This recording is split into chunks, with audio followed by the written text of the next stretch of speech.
Hello, very good morning. मेरा नाम राखी है और आज हम स्टार्ट करने जा रहे हैं part 12 of the chapter carbon और उसके यौगिक कार्बन एंड इट्स कंपाउंड्स। तो हम कुछ इंपॉर्टेंट कार्बन कंपाउंड्स को पढ़ने जा रहे हैं। हमने पार्ट नंबर 11 में एथेनॉल पढ़ा है। इस बार हम पढ़ने जा रहे हैं कार्बोक्सिलिक एसिड, जिसे कहा जाता है एथेनोइक एसिड या एसिटिक एसिड। तो आज हम पार्ट 12 में इसको ये कैसे बनता है, इसकी क्या फिजिकल प्रॉपर्टीज है, इसकी क्या केमिकल प्रॉपर्टीज है, इसके क्या यूजेस हैं, ये सभी देखेंगे। स्टार्ट करते हैं। तो एथेनोइक एसिड यानी सामान्यतः इसे आम बोलचाल की भाषा में इसे एसिटिक अम्ल भी कहा जाता है। इसका फॉर्मूला है CH3COOH। ये COOH जो है ओइक ग्रुप है, एथेनोइक COOH। 5 से 8% इसका विलयन, इसका सोल्यूशन इन वाटर सिरका कहलाता है, विनेगर। विनेगर का निर्माण होता है 5 से 8% एथेनोइक एसिड का जलीय विलयन सिरका कहलाता है। इसके बाद इसकी फिजिकल प्रॉपर्टीज पे बात करें तो इसका मेल्टिंग पॉइंट है 290 केल्विन। ठंडी जलवायु और शीत के दिनों में जम जाता है, इसलिए इसे ग्लेशियल एसिटिक एसिड कहा जाता है। जब ठंडी जलवायु होगी या फिर ठंड के दिनों में ये जम जाता है बहुत जल्दी, इसलिए इसे ग्लेशियल एसिटिक एसिड भी कहा जाता है। Glacial acetic acid. इसमें कार्बोक्सिलिक एसिड, इसको कार्बोक्सिलिक एसिड क्यों कहा जाता है? क्योंकि इसमें COOH कार्बोक्सिलिक ग्रुप पाया जाता है। तो इसे कार्बोक्सिलिक ग्रुप पाए जाने के कारण इसे कार्बोक्सिलिक एसिड भी कहा जाता है। तो इसे कार्बोक्सिलिक एसिड कहा जाता है, इसे ग्लेशियल एसिटिक एसिड कहा जाता है, इसे विनेगर भी कहा जा सकता है जब ये डाइल्यूशन फॉर्म में होगा जल में। इसे एसिटिक एसिड भी कहा जा सकता है, इसे एथेनोइक एसिड भी कहा जा सकता है। इतने सारे नाम हैं इसके, ठीक है।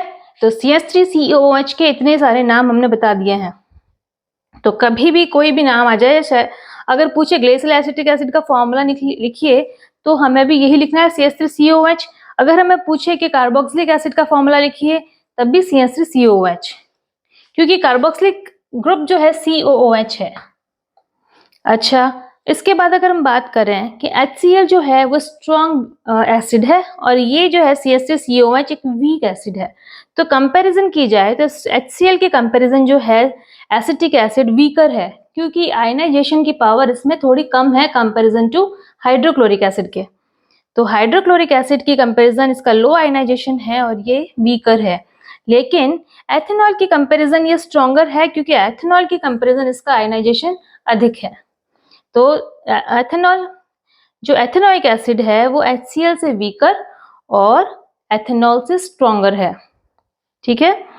अब हम बात करें इसके, ये बंध कैसे बना रहा है? CH3 सिंगल बॉन्ड से H से जुड़ रहा है तीनों, और ये COOH ग्रुप, ये जो COOH ग्रुप है ये कार्बोक्सिलिक ग्रुप। अब हम बात करें इसकी केमिकल रिएक्शंस की। केमिकल रिएक्शन में सबसे पहले react with sodium metal. Sodium धातु के साथ क्रिया करके क्या करता है? ये सोडियम धातु से क्रिया करके ये हाइड्रोजन गैस रिलीज करता है। सबसे पहले एसिटिक एसिड, देखिए सोडियम मेटल से रिएक्शन हो रही है और सोडियम एसीटेट बन रहा है और हाइड्रोजन गैस रिलीज हो रही है। CH3COOH ये है एसिटिक एसिड, ये सोडियम धातु Na से रिएक्शन हो रहा है, और CH3COONA जिसमें O जो है पार्शली नेगेटिव है और सोडियम जो है पार्शली पॉजिटिव है। इस तरीके से निर्माण हुआ है सोडियम एसीटेट का। इसको हम सोडियम एथेनोएट भी बोल सकते हैं, सोडियम एसीटेट भी बोल सकते हैं, और हाइड्रोजन गैस रिलीज हो रही है। तो हमें याद रखना है कि धातु के साथ क्रिया करके इसने हाइड्रोजन गैस रिलीज की है। ये अम्लों का गुण है ही, ये हम अम्ल क्षार में ये पढ़ चुके हैं कि अम्लों में गुण है धातु के साथ रिएक्शन करके हाइड्रोजन गैस रिलीज करना। दूसरी रिएक्शन आती है रिएक्शन विद अ बेस। अच्छा, ये खुद एसिड है, अगर ये खुद एसिटिक एसिड है, अगर ये बेस से रिएक्शन करेगा, हम पढ़ चुके हैं कि अम्लों की यदि क्षारों से क्रिया कराई जाए, एसिड बेस की रिएक्शन होगी तो सॉल्ट एंड वाटर का निर्माण होगा। तो इसी तरीके से एसिटिक एसिड और सोडियम हाइड्रोक्साइड जो कि एक बेस है और एसिटिक एसिड एसिड है, तो सोडियम एसिटिक एसिड और सोडियम हाइड्रोक्साइड रिएक्शन करके बना रहे हैं सोडियम एसीटेट या सोडियम एथेनोएट, और वाटर मॉलिक्यूल का निर्माण हो रहा है। CH3COONA यही वाली चीज, CH3CONA सोडियम एसीटेट का है या सोडियम एथेनोएट का है, बात एक ही है ये। इस तरीके से सोडियम के लवण का निर्माण हुआ है और हाइड्रोजन जल का मॉलिक्यूल रिलीज हुआ है।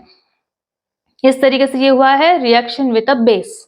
बेस यानी क्षारों से क्रिया करके लवण और जल का निर्माण हुआ है। इसके बाद आती है ईस्टरिफिकेशन। ईस्टरिफिकेशन नाम से ही पता चल रहा है, ईस्टरिफिकेशन यानी ईस्टर का निर्माण हो रहा है। ऐसी रिएक्शन जिसमें ईस्टर का निर्माण हो रहा है। ईस्टर क्या है देखते हैं। जब एथेनॉइक एसिड CH3COOH की रिएक्शन करवाई जाती है एथेनॉल से अल्कोहल ग्रुप से, ये है एथेनॉइक एसिड CH3COOH और अल्कोहल ग्रुप CH3CH2OH। एथेनॉल से रिएक्शन करवाई जाती है किसकी प्रेजेंस में? कंसंट्रेट H2SO4 की प्रेजेंस में, जो कि डिहाइड्रेटिंग एजेंट है। डिहाइड्रेटिंग एजेंट का काम यही है कि रिएक्शन में से हाइड्रोजन और ऑक्सीजन को जोड़कर एक वाटर मॉलिक्यूल को हटाना। तो वाटर मॉलिक्यूल हटाकर रिमूव करने का काम जो है डिहाइड्रेटिंग एजेंट का है। तो ये एक अम्ल उत्प्रेरक की तरह काम करते हैं। अम्ल उत्प्रेरक का काम है इसमें कंसंट्रेट H2SO4 का डिहाइड्रेटिंग एजेंट के रूप में। तो इस तरीके से निर्माण होगा ईस्टर का। ईस्टर जो है CH3CO के बाद में लग गया है वापस से CH2CH3। देखिए एक वाटर मॉलिक्यूल रिलीज हुआ है और ये वाटर मॉलिक्यूल जैसे ये हाइड्रोजन और ये ऑक्सीजन और हाइड्रोजन, दो हाइड्रोजन और एक ऑक्सीजन का मॉलिक्यूल बनके H2O रिलीज हो गया है और CH3COO C2CH3 ईस्टर का निर्माण हुआ है। ठीक है, RCOOR, अगर हम इसको R से रिप्रेजेंट करें, एल्किल ग्रुप है ये CH3 ये, तो इसका हो जाएगा RCOOR'। तो ये हुआ ईस्टर। और जब रिएक्शन में ईस्टर का निर्माण हो रहा है तो उसको कहा जाता है ईस्टरिफिकेशन।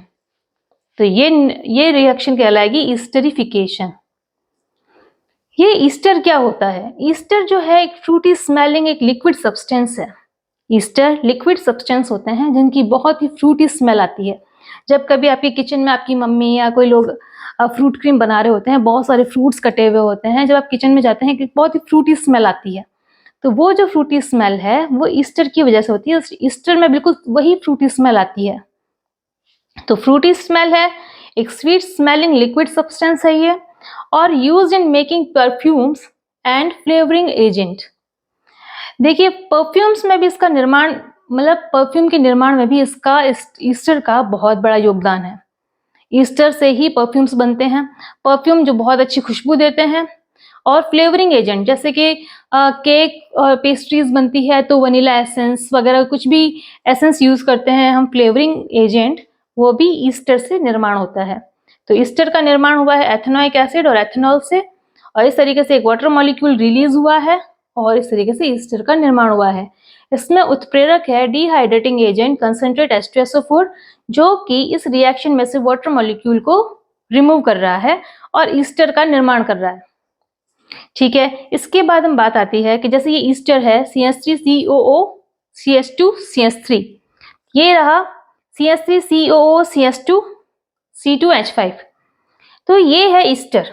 जब ईस्टर की रिएक्शन करवाई जाती है अल्कली यानी सोडियम हाइड्रोक्साइड, सोडियम हाइड्रोक्साइड से जब ये रिएक्शन करता है तो वापस से पुनः अल्कोहल C2H5OH और CH3CONA सोडियम एथेनॉइड का निर्माण करता है। सोडियम सॉल्ट बनेगा वापस और अल्कोहल बनेगा।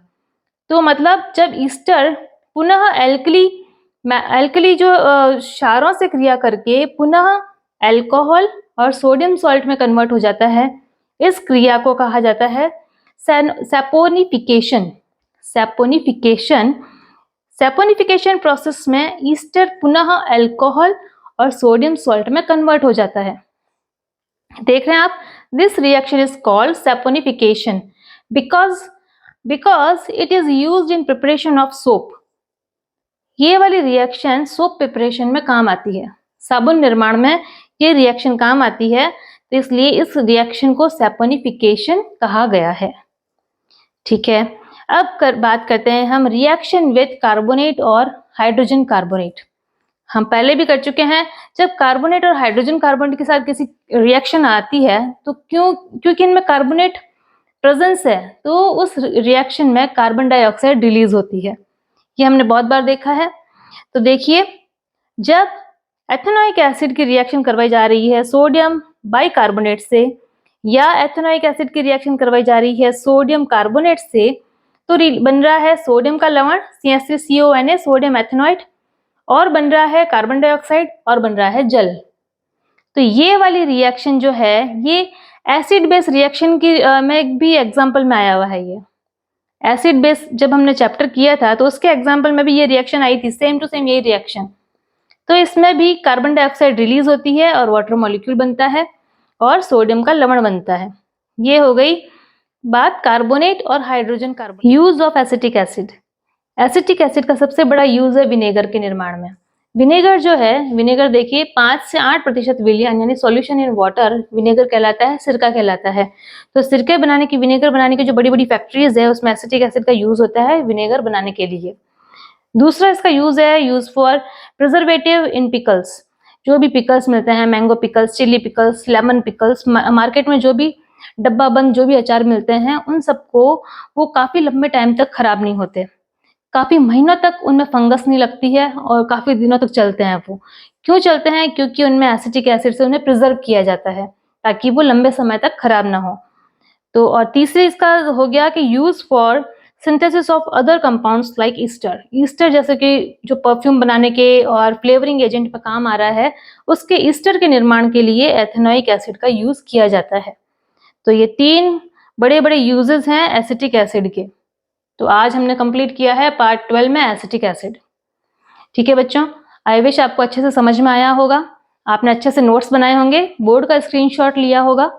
अगर नहीं लिया है तो प्लीज बोर्ड का स्क्रीनशॉट ले लें और अच्छे से नोट्स बनाएं, अच्छे से प्रिपरेशन करें एग्जाम्स की, लिख लिख कर याद करें, बहुत जल्दी याद होगा। और हो सके तो इन रिएक्शंस को 1 या 2 बार लिख लीजिए, आपको बिल्कुल याद हो जाएंगी ये सारी रिएक्शंस। कोई भी प्रॉब्लम हो, कहीं पे भी कोई डाउट हो तो प्लीज कमेंट सेक्शन में मुझे कमेंट कीजिए। Thank you.